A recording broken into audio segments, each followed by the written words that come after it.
Karena memang visinya adalah bagaimana menjadi gereja visioner, gereja yang misioner. Dan itulah yang wujud daripada keberagaman, kesatuan kami. Sekarang dalam pelayanan kami di tempat ini, Bapak Ibu Saudara-saudara, lebih sifatnya kepada toikumene. Jadi kita tidak pernah, bagaimana supaya bertambah anggota gereja kita. Tidak, itu bukan tujuan utama kami.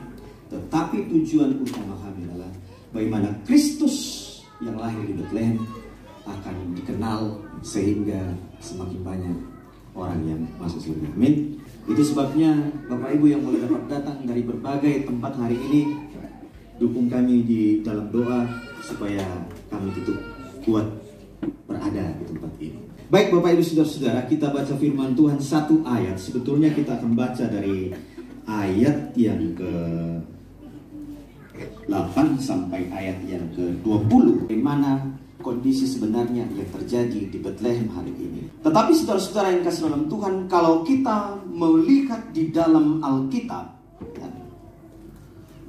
kalau kita bisa memahami dan mengerti kata daripada kota Bethlehem itu, dan yang terjadi fakta yang dalam sejarah, Bethlehem menjadi rumah bagi para pengungsi pada tahun 1948.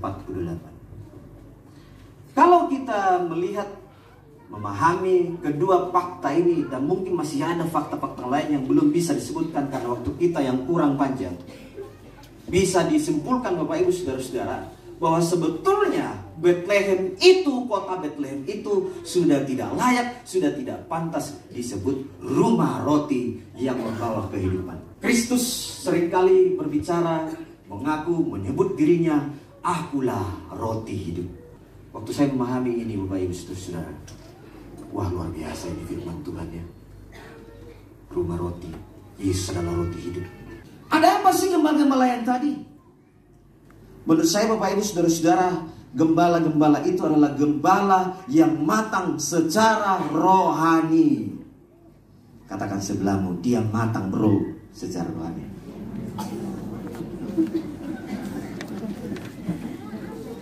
Loh iya. Coba. Itu berita tentang kelahiran Tuhan Yesus disampaikan juga kepada siapa? Kepada Herodes. Tapi bagaimana respon Herodes?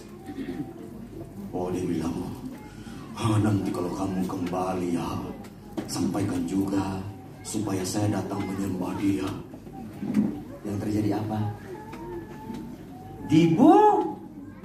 Semua anak kecil yang lahir 2 tahun ke bawah dibunuh oleh Herodes. Berarti itu kelahiran Tuhan Yesus sebagai roti hidup itu ancaman bagi Herodes.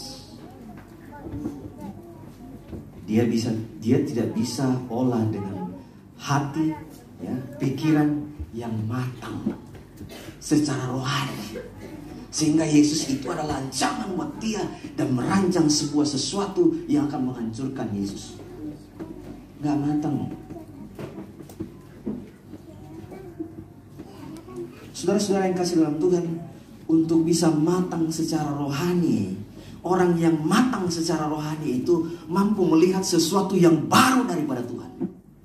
Jadi apapun yang kita dengar, yang kita terima, yang kita lihat dengan mata kita, yang kita saksikan setiap saat, sekalipun itu dari Tuhan, kalau kita tidak matang secara rohani, gak ada artinya buat kita. Tapi kalau kita melihat seperti gembala ini, dia menerima, dia tidak katakan, walaupun memang dikatakan, Alkitab katakan bahwa gembala-gembala itu ketakutan. Betul memang mereka ketakutan. Tapi bukan berarti bahwa mereka itu adalah orang biasa secara rohani. Tetapi mereka adalah orang yang matang secara rohani, sehingga sesuatu yang baru ini mereka terima dengan baik, dan mereka berespon dengan baik sebagai seorang yang matang secara rohani. Orang yang matang secara rohani paling tidak mengandung 2 hal, Bapak Ibu. Yang pertama, bahwa mereka itu bertindak cepat dan tepat. Saya nggak tahu Bapak Ibu Saudara-saudara, apakah kita semua yang hadir mulai dari sebelah kanan saya sampai di sana sudah matang secara rohani atau tidak? Halo, sudah matang secara rohani? Sudah. Saya nggak tahu. Saya tidak bisa menghakimi Karena itu adalah hubungan kita dengan Tuhan. Tetapi gembala-gembala itu mereka matang secara rohani dan menerima hal yang baru. Dan apa? Mereka itu dikatakan mereka bertindak cepat dengan tepat. Coba perhatikan ayat 16. Dikatakan bahwa lalu mereka cepat-cepat berangkat dan menjumpai Maria dan Yusuf dan bayi itu yang sedang berbaring dalam palungan. Bertindak cepat dan tepat, bukan tergesa-gesa, bukan gerasa-gerusu, tetapi betul-betul dipikirkan dengan baik. Semua hal diselesaikan dengan baik. Mereka punya domba, dengan siapa mereka titipkan dombanya. Perjalanan mereka walaupun memang jaraknya antara Bethlehem dan tempat mereka itu dengan Bethlehem itu jaraknya mungkin tidak jauh, ya. Tapi mereka pasti membawa perbekalan, paling tidak kopi lah, karena waktu itu belum ada Starbucks. Lalampa juga belum ada, di Tomoli belum ada waktu itu. Jadi mereka berpikir dengan matang, tetapi tindakan mereka adalah cepat dan tepat. Saudara yang kasih dalam Tuhan, kalau kita tidak bertindak cepat dan tepat di dalam kehidupan ini, itu bisa membahayakan kehidupan kita. Makanya Bapak Ibu Saudara-saudara, orang yang matang secara rohani terus memperhatikan, apalagi yang terjadi. Kemarin bersama dengan istri, saya ajak anak kami berdua ke kamar sementara jemaat kerja-kerja, karena ada sesuatu yang terjadi. Kami sampaikan, kok kamu, kenapa seperti itu? Dari mana kamu? Ya, rupanya mungkin ini dari penonton, suka nonton hal-hal yang tidak bagus. Kalau kita orang tua tidak bertindak cepat menyelamatkan mereka, mereka akan bernasib tragis seperti Bethlehem yang lama. Itu sebabnya kematangan rohani sangat penting kita miliki. Ada seorang jenderal, ya, di Rusia. Jenderal ini namanya Mikhail Kalashnikov. Dia ini adalah seorang yang sangat jenius, sangat pintar, strategi perang. Apa yang dilakukan? Dia membuat sebuah senjata, senapan AK-47. Bapak Ibu tahu senjata AK-47? Senjata itu adalah senjata yang sangat canggih, yang sangat modern, yang diciptakan oleh Jenderal Mikhail Kalashnikov. Saudara tahu apa yang terjadi? Senjata yang dibuat ini dipakai untuk membunuh sekian ribu banyak orang. Dan akhirnya apa? Pada tahun 2010, sebelum dia meninggal pada tahun 2014, Jenderal Kalashnikov ini mengirim surat ke pimpinan Gereja Ortodoks Rusia dan minta pengampunan. Dia menyampaikan rasa kebersalahannya atas apa yang dilakukan, atas tindakan yang dilakukannya. Karena apa? Karena dengan tindakannya itu ada begitu banyak nyawa, ada begitu banyak orang yang saling membunuh satu dengan lain. Itu sebabnya dia mengirim surat permintaan rasa penyesalan dan pertobatan kepada Gereja Ortodoks Rusia. Terkadang Bapak Ibu Saudara-saudara, karena ketidakmatangan kita, tergesa-gesanya kita, tidak peduli siapa kita, menghancurkan orang-orang di sekitar kita. Yang terjadi adalah Bethlehem yang tragis dalam hidup kita, dalam rumah tangga kita, dan dalam situasi dan kondisi kehidupan kita. Yang kedua, ya, dia menyusun bicara, lanjut yang kedua. Dia bicara secara terbuka. Orang yang matang secara rohani, dia bicaranya itu terbuka, Bapak Ibu Saudara-saudara. Coba perhatikan dalam ayat kita dikatakan bahwa ketika mereka sampai di situ, mereka menyampaikan secara detail semuanya kepada Maria.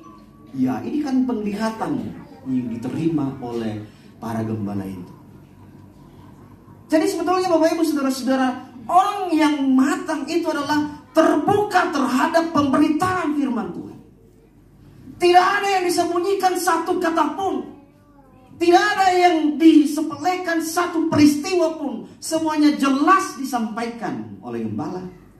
Dan sebetulnya inilah membuktikan kematangan mereka secara rohani. Saya mau bilang kepada kita Bapak Ibu Saudara-saudara, bahwa memang terkadang kita, ketika kita menyampaikan firman itu kepada orang lain, yang mungkin saya sebagai gembala, ada rasa sungkan, ada rasa tidak enak dan tidak tersinggung. Pernah merasakan itu? Tetangga, teman, saudara, saya mau sampaikan, tapi tidak enak Pak Pendeta. Oh, kenapa tidak enak? Nanti tersinggung, dia akan baperan. Kira-kira begitu. Tahu nggak? Tidak selamanya firman yang disampaikan itu menyenangkan hati kita. Tetapi terkadang juga firman itu disampaikan itu menyakiti hati kita. Mau buktinya? Mau buktinya? Hizkia. Bapak Ibu tahu Hizkia di dalam Alkitab. Hizkia itu adalah seorang hamba Tuhan yang sangat luar biasa. Datang Nabi Yesaya bilang sama dia, "Hei Hizkia, saya dapat firman dari Tuhan. Tidak lama lagi kau akan mati. 3 hari lagi kau akan mati." Apakah itu bukan sesuatu yang menyakitkan? Kalau dia punya istri muda, ini Hizkia, aduh, saya mau tinggalkan istri muda.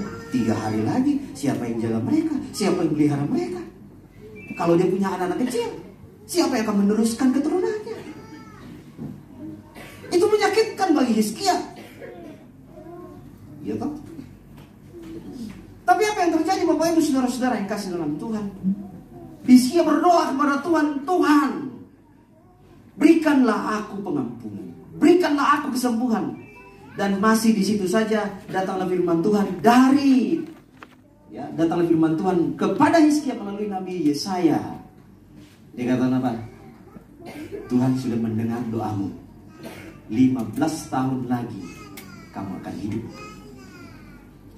Dan selama 15 tahun ini kamu akan mengalahkan musuh." Bapak Ibu Saudara-saudara, jangan terlalu cepat menolak firman. Sekalipun itu sakit. Tapi apa yang terjadi dengan Hizkia Bapak Ibu Saudara? Sangat luar biasa bagaimana campur tangan Tuhan di dalam hidupnya, dalam pelayanannya, sehingga Hizkia betul-betul memenangkan setiap peperangan. Betul-betul menjadi berkat. Karena apa? Dia tidak menolak firman. Dia terbuka terhadap firman Tuhan. Tuhan, sekalipun firman mengatakan aku akan mati dalam 3 hari, aku terbuka kepadamu. Kita semua yang ada di sini terbuka terhadap firman. Kalau kita mau matang secara rohani, tidak hanya kita bertindak cepat dan tepat, tetapi kita terbuka terhadap firman.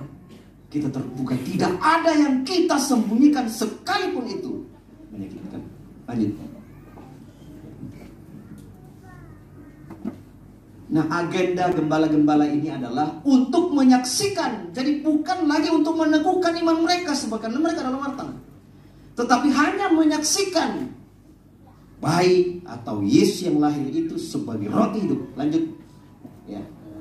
Dan agenda kedua adalah mereka bersaksi. Setelah mereka melihat, setelah mereka menyaksikan, mereka kembali bersaksi, memberitakan sesuatu yang besar, kemuliaan yang besar bagi bangsa Israel. Lanjut. Jadi Bapak Ibu Saudara-saudara yang kasih dalam Tuhan, kelahiran Yesus Kristus di Bethlehem, ya, memang Bapak Ibu Saudara-saudara, Bethlehem itu telah kembali, ya, kepada fungsi rohani yang sesungguhnya, yakni memberi hidup yang sesungguhnya, hidup yang sesungguhnya. Bethlehem kembali betul-betul menjadi roti kehidupan sesungguhnya. Lanjut. Mika pasal 5 ayat 2, ini yang saya sampaikan tadi. Tetapi engkau hai Betlehem Efrata, hai yang terkecil di antara kaum-kaum Yehuda, daripadamu akan bangkit bagiku seorang yang akan memerintah Israel, yang permulanya sudah sejak purbakala, sejak dahulu kala. Kini Betlehem itu tidak lagi menjadi yang terkecil, amin, tetapi menjadi yang terbesar. Lanjut. Kelahiran Kristus di kota Betlehem. Ini pas di tempat saya berpegang ini, di situ katanya Yesus dilahirkan. Jangan lihat matanya. Kalau matanya seram, bawa kehidupan, matanya itu bahaya.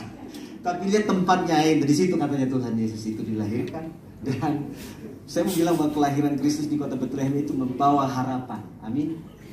Bagi Betlehem, seluruh umat manusia, Betlehem telah kembali menjadi rumah roti yang sesungguhnya. Makanya kita disuruh ke Betlehem. Nah, kita mau membawa Betlehem itu masuk dalam kehidupan kita sebagai kesimpulan khotbah pada malam hari ini.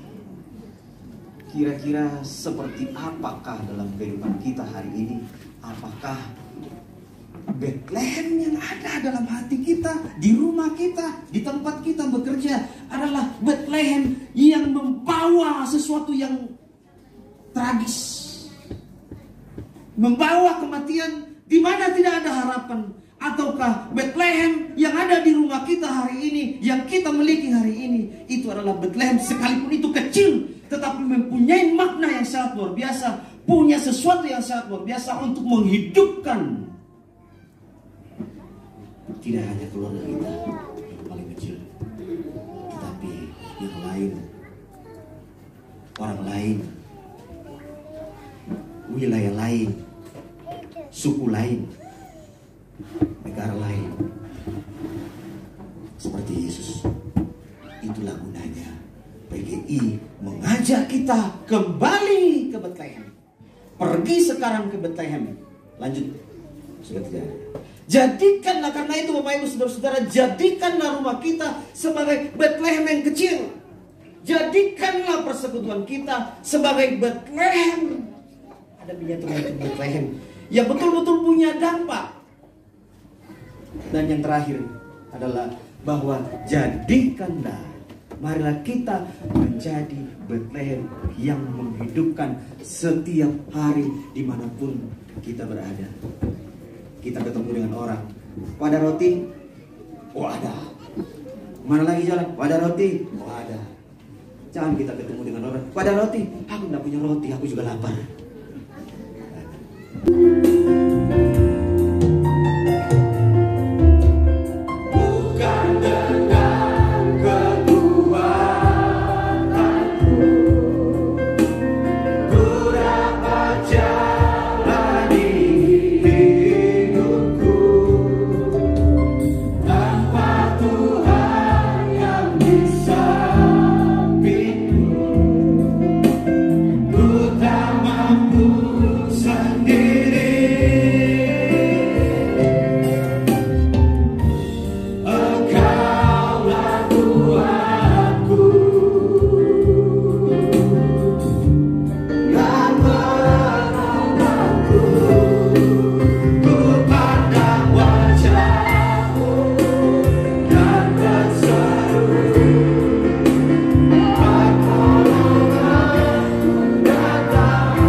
Semua yang suami istri berpegang tangan hari ini untuk menghadirkan Betlehem kecil di dalam keluarga kita, dalam persekutuan kita. Tidak mudah. Kita harus menjadi orang yang matang. Kalau tidak, selesai. Ingat keluargamu. Dalam sisi mana, dalam hal apa kamu menghadirkan Betlehem yang menghidupkan di dalam keluargamu, dalam persekutuanmu. Sehingga saudara-saudara, kita bisa menyelamatkan keluarga kita. Bethlehem itu boleh dapat dinikmati. Kita tidak perlu lagi datang. Puji Tuhan kalau kita punya uang. Puji Tuhan kalau ada berkat kita datang ke sana dan melihat. Tetapi Bethlehem itu bisa kita hadirkan dalam hidup kita, dalam keluarga kita, dalam persekutuan kita. Hanya persoalannya adalah apakah kita sudah matang secara rohani. Kalau tidak, kita tidak bisa nikmati itu. Ku pandang wajah-Mu dan berseru, pertolongan-Ku datang dari-Mu. Bayangkan rumah tanggamu, persekutuanmu, masyarakatmu, gerejamu, orang-orang yang kau cintai, orang-orang yang kau sayangi. Sekali lagi ku pandang wajah-Mu, wajah-Mu dan berseru, pertolongan-Ku datang dari-Mu. Kamu tidak bisa berjalan dengan kekuatanmu sendiri.